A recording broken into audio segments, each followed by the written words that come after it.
नमस्कार, मी शामराव मोकाशी.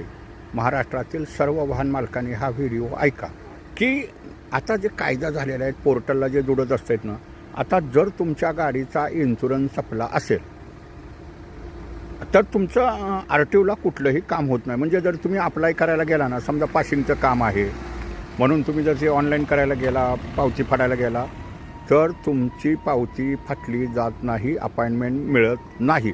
म्हणजे ऑनलाईनला ज्या वेळेला तुमचं वाहनाचं काम असेल ना, इन्शुरन्स हा अपडेट लागतो. हे प्रत्येकानं लक्षात ठेवा.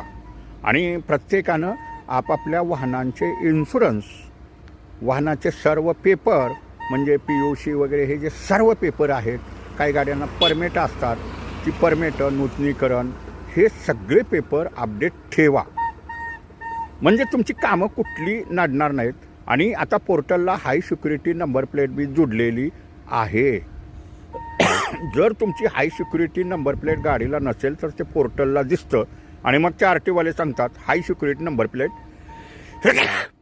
बसवून या, मग तुमच्या पावत्या फटतात. हे मात्र लक्षात ठेवा. धन्यवाद. व्हिडिओ शेअर करा.